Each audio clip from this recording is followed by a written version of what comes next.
Good morning, Remy. Good morning, Breck. How's it going today?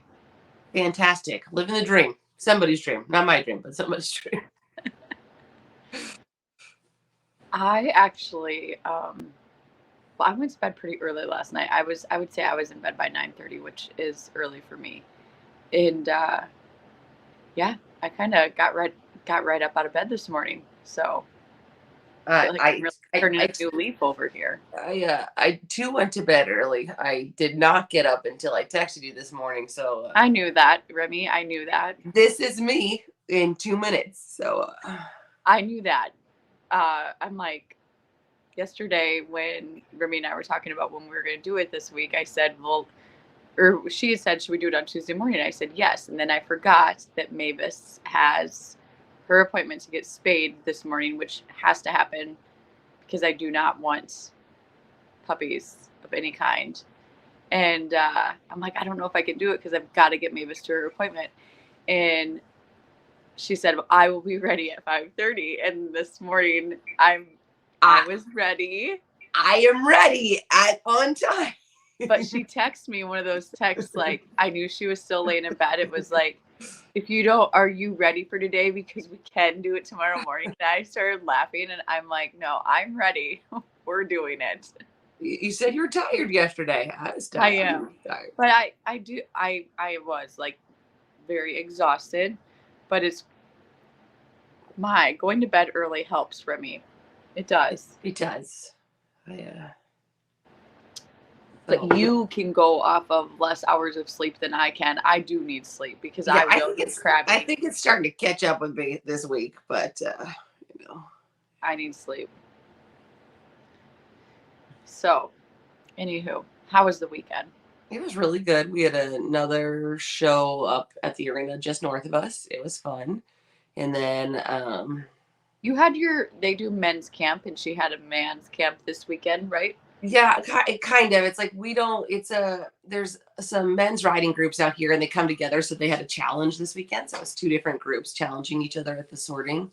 And that was, so what are they, like business owners and stuff? I mean, yeah, they're like business owners and they're just like, they're super fun guys. They're very fun guys to be around. And so instead of playing pickleball, they come out and sort. They come out and they sort and they do a bunch of different rides like throughout California. Like they go to Catalina Island and do stuff. There's a bunch of little destinations throughout California that they go to, but it's just, instead of playing pickleball or golf, they come out and sort. So it's a good time. There's a lot of good spirited fun poking that goes on, but they're all very nice guys. And I know a lot of them. And, so that was fun. And we had a good Friday night lights up there underneath the cover. And then Saturday night, we tore everything down with the help of Robin and Stacy because I was not feeling well. And then Sunday, the boys had baseball tryouts. And then we shot balloons for Clayton's birthday on the pasture. So, oh, fine. And then you guys had a good show. I was stalking you on the horse show tracker. We know you're a stalker, Rim. Yeah, we did. We had a really good show. It went well, just as we've talked before, technology is some days you just can't get around it. And we had some glitches this weekend, but everybody was super understanding and we were able to get it fixed and not the time frame that I would have liked, but it worked and all was well. So love that people understand all of that when things get out of your control. A really funny story from the weekend, though, a friend who comes to the shows here, Dottie Watson. Do you know Dottie? Dottie's a little sweetie. And Dottie just started listening to us. And she was eating breakfast one morning. And she goes, Breck, I've been listening to you and Remy. And she said, I told Andrew when we got here we had to pick up our shit because Breck doesn't want to do it. Hey, look, I think you should just be like Canada. Just put up like signs everywhere. I laughed. I'm like, oh, I hope I didn't sound like too bitchy when I said that because I really wasn't. So hilarious that. Sometimes I should probably keep my mouth shut, Remy. I'm not sure. I mean, I've kept it shut. I've opened it. I've been nice. I've been mean. I get the same response. So no, I just soldier on. Yeah. No, it was a really fun weekend. Yeah, I'm trying to think of what all happened. Oh, you know what was so nice yesterday is that, well, I've shared my big love for my girls. I love the girls. And Desta said that she wanted to take Bodhi yesterday. Now, understand, my kids we're together 24/7. A treat for them, a treat for me is when they get to go someplace else. Desta came and took Bodhi roping with her yesterday to the practice. And so fun for him to get away off the farm around other kids, young adults like her. Just a really cool day for him. And Remy, he's roped. They rope the dummies a lot, but like live cattle, they've not. They've only roped a handful of live cattle, and most of that happened last winter. Neither one of them have roped.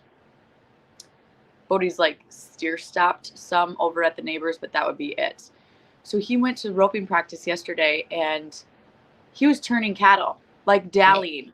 He's never dallied or turned a cow in his life, Remy. It's probably good you weren't there to watch it, Breck. I know. Because then after the fact, I was like, I mean, should I have been concerned about him losing a hand since he does not really know how to do this? But, yeah, I was just like blown away. Thought it was so cool. And the horse he's riding is only 4, and Bodhi has taught it everything that it knows about roping. It's never turned a cow in its life. It's never been dallied. It's never dallied anything. And so, yeah, it was fun. And now I want to enter him in competitions. Go big or go home, man. I know. He's like, I don't think I'm ready, Mom. And I'm like, well, how will we know if you're ready if we just don't do it? So he says maybe next week I'll do it, Mom. Yeah. New adventures. I just think it's so cool. I think he was with Desta all day. She picked him up at like 10 and they didn't get home until 5:30-ish or something. And, yeah, I just love it. I get more. I tell you what, Remy, since I've gotten the girls, I get 10 times more work out of my kids because they like to work with the girls and they like to give each other hell. And it's so funny. So, yeah, it's a win-win for me. Moving on. Our topic today is fear. Which I have a lot of fears, but I feel like I've been able to minimize some of them over the years. And maybe it's not minimize, maybe I've learned how to control. Is that probably a better word? Control? Yeah. Or, yes. I mean, I think everyone has fear. Like, what do you think is your silliest fear? Because everyone has weird fears too. Well, I probably have a couple. Yours are like way on a level spectrum of weird and crazy. Yours are way crazier and weird than mine. Like mine really aren't. Other people definitely have my fears.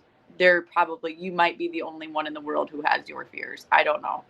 I think yeah. So what's your weirdest fear? Well, I probably have 2 that I don't like bridges. I mean, I can do most bridges, but like, I don't like really long bridges. I don't know. It's hard to explain, but I don't like driving over them. I would definitely be in the hammer lane going really freaking fast because I get nervous that they're going to break and they're going to break. We're going to die. It's going to be a bad deal. And if I'm a passenger, I would definitely put my head down and close my eyes. It's kind of, I don't know. I've always had it though. But that one is also like a lack of control, right? You're driving over something which is man-made and you're in a situation where you can't step off of it. Like, you can't pause and be like, yeah, this isn't for me right now. Because you just have to muscle through, which is probably the right approach for something you're afraid of like that. Right? Yeah, Hammer down and go on. That would be,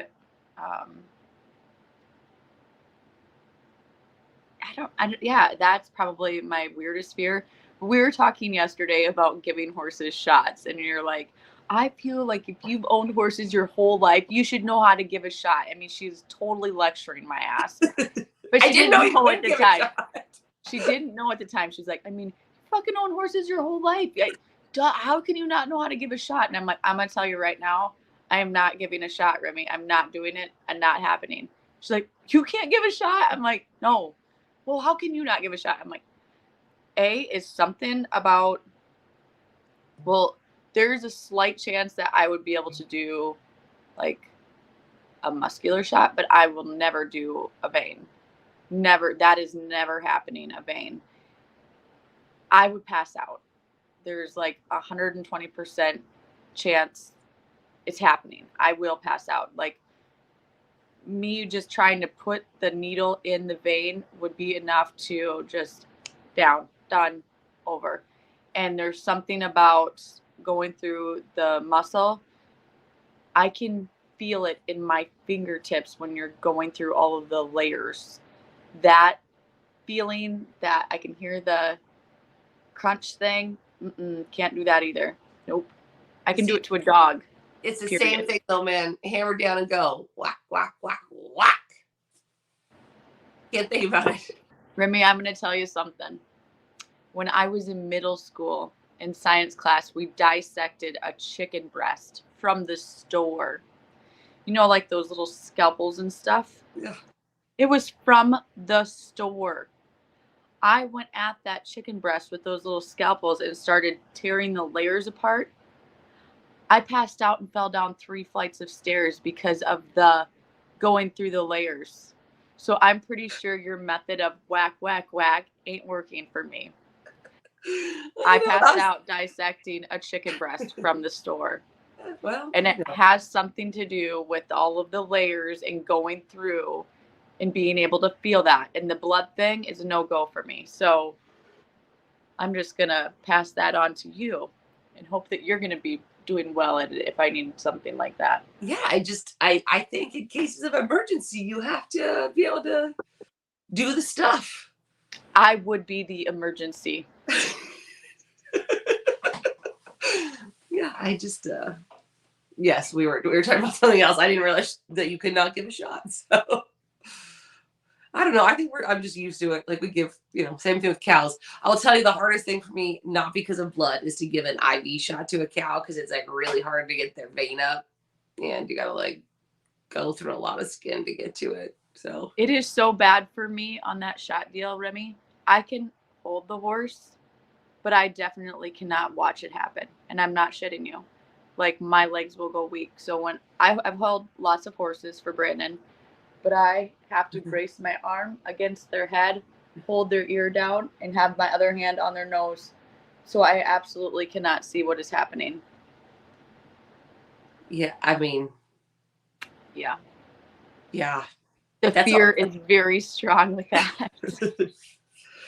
No, I think my weirdest fear, and like I don't think I'm the only one that has this because I'm not the only one that watched Jaws 3D when I was little. But it's a very small group of people who have what Remy has. It's not like a true fear. I mean, it is a fear, but it's just weird. So I have like 2 weird water-related ones that don't affect my life in any way. I don't like to swim in my pool alone because I'm afraid of sharks in my pool. I'm fully aware that this is not a rational fear.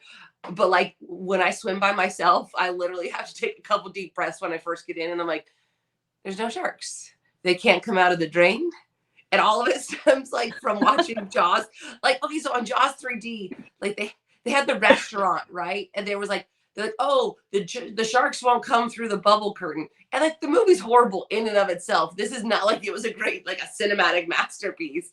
And so then I always think of that. And then when I was little, we used to go water skiing a lot, and my mom wanted me to get up, and everyone thinks my mom is so nice, and she is most of the time. So she told me that there was giant snapping turtles in the water. So your fears all stem around water. Oh yeah, for sure, because I can't see things underneath it. And again, like I love to water ski, I love to wakeboard, I love to kneeboard. But because my mom told me there were snapping turtles, like the joke is like when I get in the water with the line, like it does not have to be straight. I hit it as soon as like the boat gets turned around. Hit it like I was the queen of getting up with slack in the ski rope because Because I you're scared of what's underneath. I don't want to sit in the water. I don't want to sit in the water and wait. So the last 2 years we've gone to Lake Powell with my kids and they've been learning how to ski. And I will tell you, as I sit out there in my life vest alone, helping them get up, it is You're all I doing can some do deep to breaths. control. Like, oh my God, I'm all alone. Like, I'm alone. I'm going to die. Things are going to touch me. And like, the flip side is I love the water. I love to go snorkeling. I love to swim. I love to like, and the other, okay, so again, I will go, because James doesn't understand this, I will go so far out in the ocean and have no problems. But see, I'm not afraid of things where they're supposed to be.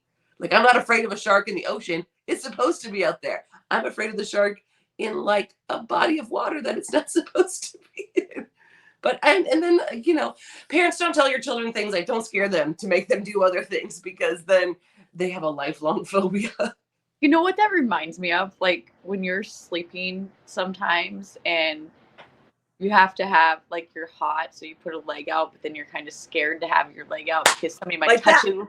Yeah. Yeah, Yeah. I totally have that. And Braden's not as gone as much as he used to be, but he used to be gone a ton.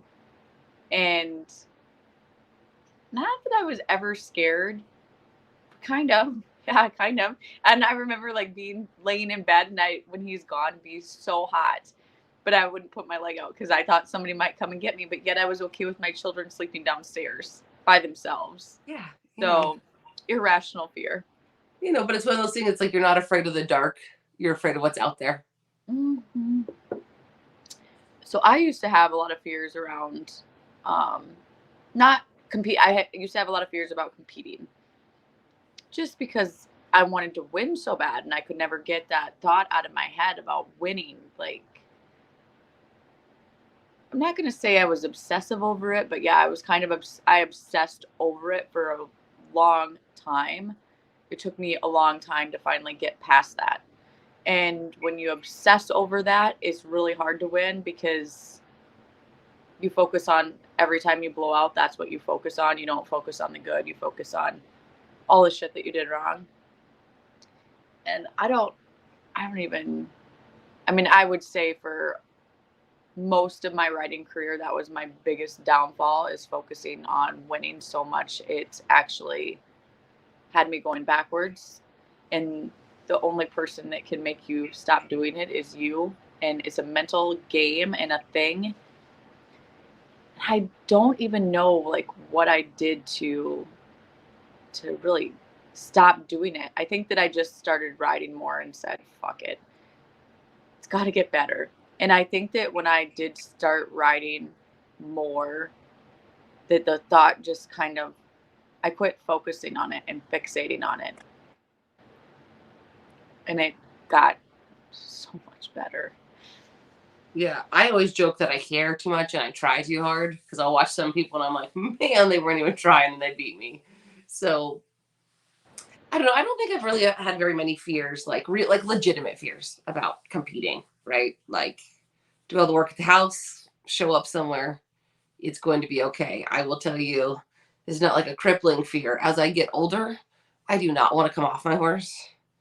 Like, and it's so we ride in cattle pens all the time, and there's big concrete aprons in front of the feed bunkers. And when I was younger, you'd go jogging across it and not really think about it at all. And I still go jogging across it. I just think about it because I was like, I can feel in my leg and I can hear the sound in my head when a horse slips and they land on you in it. Like I can feel those things. So now I'm just like a little more cautious about Yeah. I which think I as don't you get older too, your anxiety or your fears about different things that you've never feared before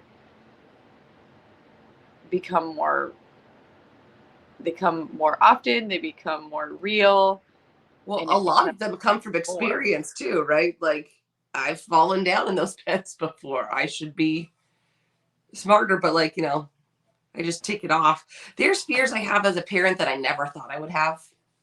Like, I worry about my children about things that are highly improbable. And I didn't understand it before I had kids, right? And like people tell you that, like, oh, once you have kids, like this changes. But I'm like, no, it does, because you are now responsible. There's like little pieces of your heart and soul running around outside of your body, and you can't control things for them. I don't. I mean, I can't imagine when my kids start driving.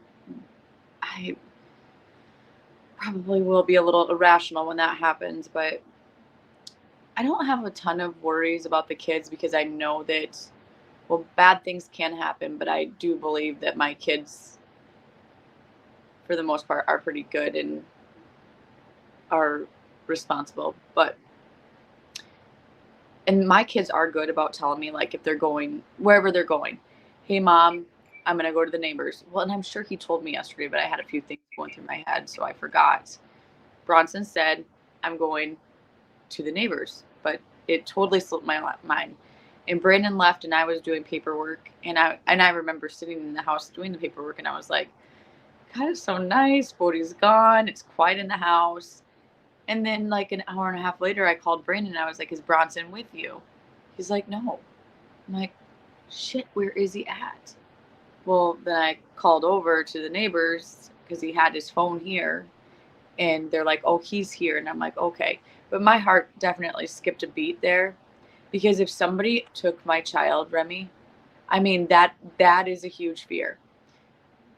That would be a fear for me on my children. If somebody took my children, I don't know what I would do. I mean, I have a feeling that it would be a whole new level of crazy that I've never seen. Because these days, how would you even go about getting them back? I mean, I don't even know. They could be gone so fast. It's like I said, my dad, I think we've talked about it on here. My dad was talking about taking us all on a cruise. And I'm like, yeah, no. Like, I'm afraid that my children will climb over the balcony. And if you know my children, that's probably not irrational. Like, but it's the hard part for me with kids is that they don't, right? They don't have the experience. They don't have the experience of what can go wrong so quickly. So it's like, even when they run barefoot, right? As an adult, you watch them running barefoot and you're just like, because they've never stubbed their toe on concrete, right? They haven't had that experience. So they're just running freely across the concrete, and they'll have that experience and they'll learn, but it's just, you want to protect them in different ways. And then for me, like, my kids are all different, but you want to protect them emotionally too. How do you keep them sweet and soft and nice and still gritty enough to face the world and not be pushed around, but not be a bully? And I worry about that more than anything. How do I keep my children intact and survive the rest of the world? It's a battle every day. I don't I don't worry about that. I mean, that's hard. Like, raising kids is one of the hardest jobs that you'll ever do, because there's so many things that you have to worry about, or you do. I shouldn't say have to. There's so many things that you do worry about. Like, my kids, I feel like, are complete little dicks and assholes to me. But to the outside world, they're really good. And I guess at the end of the day, that's all that really matters, right? No, it's just, yeah. I mean, I worry about it. I had a. What's funny is, so Kyle had been playing football, and I had an issue with the coach. So shocking, Remy. It's so shocking that you would have had an issue with the coach. And it was one of those things where it was just like, I watched bad behavior, right? Like, on the coach's part, because again, as a coach in a smaller school, you're supposed to be like molding these kids, not into athletes, right? Into good children. Teach them mechanics and teach them sportsmanship, and it's supposed to be fun. So James at the time had accused me of maybe overreacting. And I was like, no, I didn't, but okay, cool. And so then my girlfriend, now it's basketball season, and I asked Kyle if he wanted to play, and he's like, no. I don't want to play. And I said, okay, no problem, because we're playing baseball anyway. And my girlfriend and Kyle's friend and it's my girlfriend's son, they're playing, and she starts sending me text messages. And look, she's like me. She goes, oh my God, you are not overreacting, because it was the same bad behavior, right? Like the same thing. You're like, And good. I needed that validation. and I was like, I fucking told you, like, I was not overreacting. Like, the kid, like, got his eye scratched, and the coach was like, oh, go cry to your mom. Like, dude, like, his whole eye is scratched. And, like, this kid's not very big. And he was defending a kid that I am not joking. He was, like, legitimately, he came to just above his belly button. Like, this kid was twice as big as him. And I'm just like, why are you, again, like, you're supposed to be a trusted figure to help guide my child through life, and that's your response. And it's not like I'm easy on my kids. I'm tough on them, but like there has to be some reprieve. You have to tell them, like, this is why you do the things you do for whatever reason, not just for winning the game. But yeah, that made me feel better. I mean, I didn't want her son to feel that way, but her son is really scrappy, like really scrappy. And for him to be upset, I was like, well, I don't feel so bad that my softer one was upset then, because yeah, her son is like real scrappy. That's hilarious. But again, like that's a fear. Like I'm entrusting you with my children, and this is like, if you're doing that to them in front of me, what are you doing when we're not there? Yeah, that children's sports though, Remy, is so different. Yeah, but this isn't like, okay, this isn't a league we're signed up for. This is like a small Lutheran I don't think it school. matters. I don't think it matters. I mean, have you ever been to a children's wrestling meet? Yeah, no. I mean, but I look, I can't That is talk. crazy. I am an intense baseball mom. You Like should really. see a children's wrestling meet. There's moms, dad. I think moms might be worse. I think I was. I was screaming shit. I don't know. I don't know anything about wrestling. I was just screaming, just shit. Get him, get him. Chokehold, deeper. I don't even know. No, it's but I think my fears are more around my children. Like I know I said to talk about fear, but there's not a lot of like, not very many things I'm afraid of. And part of it, again, comes from experience, right? Am I afraid I'm going to lose my business? Yeah. Or not my business, right? I'm afraid I'm going to lose clients. Yeah. They've left. They'll leave again. This is what happens. Like my dad's saying about horse training is that you have two types of owners in the world, the ones that are leaving you and the ones that are thinking about leaving you. And that's like it's such a jaded way to look at it. And I don't feel that way about, I But mean, that doesn't. Does that keep you up at night? Like no, it that's doesn't, because like you just know no. that then, right? Like if they're going to leave you anyway, why are Yeah, you worried, that right? doesn't. Why are you worried about them? But when I was younger, that was a big fear, right? If you had someone leave, well, I didn't do all the right things, so you're not going to stay.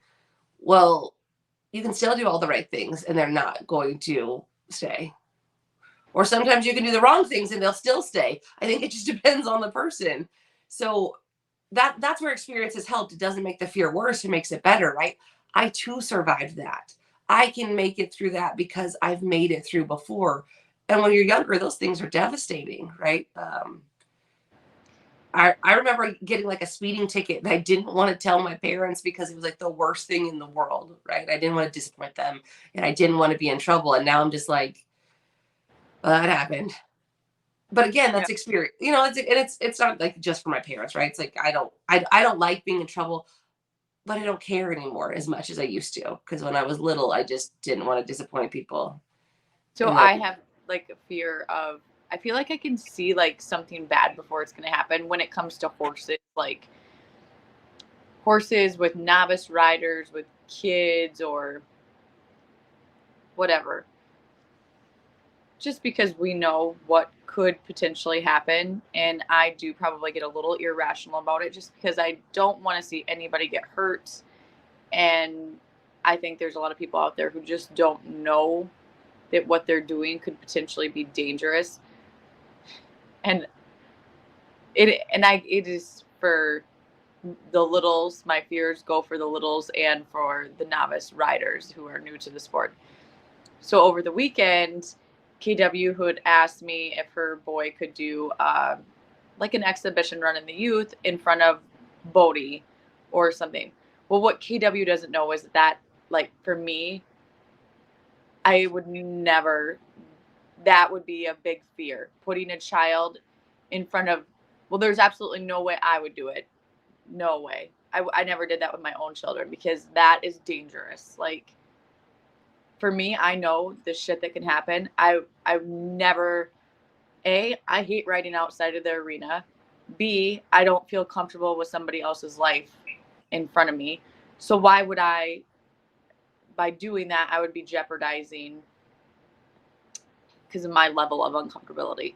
So I would just never do that. And everything that we have right now is pretty young and they're animals. If they're not young, it still doesn't matter because they're animals.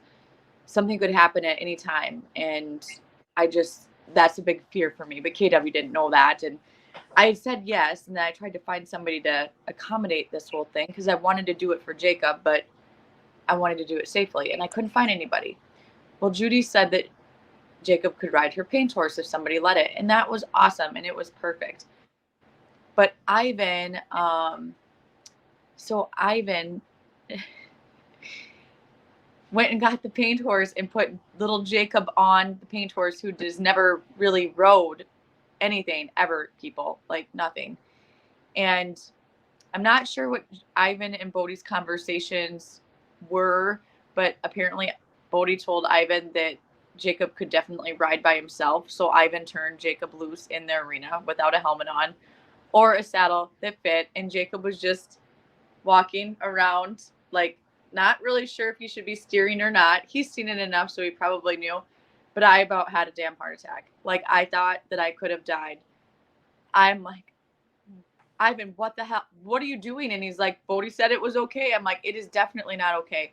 Ivan, you need to go get that child right now. And Ivan was looking at me and he's like, but Bodie said it was okay. I'm like, Ivan, go get the kid off of the horse right now. You're like, but I am telling you, it is not okay. It is not okay. No. Holy shit. No, it's yeah. So I think, and like, I just approach fear differently, right? Like, we cowboy with our kids a lot. There's been a couple accidents, and they're not accidents, right? Like, my one son was holding the skull and fell off. Like, that happens because, I mean, he had a big cow skull that he was holding. And so for me, like, I just make sure I keep them like really close, but I don't want them to see that I'm afraid that something will happen. So, because then it scares them. Yeah. So James is like, you're just not worried. I'm like, but I am worried. I don't look worried. I'm just on the inside having a slight meltdown. Internally. Yeah. And and I think like, again, like, I don't fear, like, the same thing, right? In life, like, I don't really fear the unknown because I've survived everything so far. Why would I not survive all these other things? But, I think there's a lot of rational fears that people then think of as being irrational because other people aren't worried about them. Maybe other people don't have it's like you'll see some people, so we had the Friday night lights up in Ukaipa, right? And there was nothing bad that happened, but my boys were working the gate and kind of messing around, like just spinning and like messing with each other right at the gate. Being boys, right? And I pulled them aside. I go, look, these are not our horses. These are a lot of horses that are like trail horses, backyard horses, gymkhana horses. Not that there's anything wrong with those, right? But you're spinning around in front of them and it's dark and it's windy and we're under a covered arena with lights. Maybe these horses haven't been in this situation, so you need to adjust your behavior to make the best possible outcome for everyone. And again, the horses were all good, but it's that seeing the, like, okay, if they spin and that horse gets scared and bumps into that horse, well, now I have a whole chain reaction of horrible things that can go wrong. Nothing went wrong. I just wanted to make sure it did not go wrong. But that fear is not irrational. It's just experience, right? You've seen that happen. It's like when I watch some people tie up horses and you're just like, if I tied one that way, it would set back and flip over and take the fence with it. But, they can tie it with like a string around its neck and, like trash bags on it. It still stands there for them. It wouldn't work for me. I hear ya. I hear ya. It's And then how do you overcome that fear? Like we have some people that ride with us and they sort and they won't pen. I'm like, oh my God, penning is so much fun and it's so much freer and it's so much open. They're like, that is too much for me. Too much. Like we have one client and she has 2 horses and I was riding her mare and I really like her mare. It's a very nice mare. And she rides this gelding that's super strong. And she's always like, well, I don't know about the mare and I know she's doing well for you, but I just think she's too much horse for me. And I was like, she's half as strong as your gelding, like half as strong, half as wild. Like I don't know why you're afraid of her. She's like, because I'm comfortable on him. But it's hard for me because from the outside, I'm like, I take the mare over the gelding all day. Like the gelding is like a fire breathing dragon. Well, so I can kind of think that penning is a little dangerous sometimes too, because you're going at a fast, high rate of speed, and you really have to hold your horse up underneath of you. Because if you don't and you let them fall apart and you're going fast, you could. I mean, I don't like. I think about it outside of the arena, but when I'm in there, it's like Yeah, all is well. I think But you penning can. is smoother and it's freer and it's more open and it's less like whack whack whack whack whack whack. So I like them both. I used to not like penning, but I just like them. I just like to do it. It's fun. it is fun, So but it's very funny because there's some people that are like, no, I will never.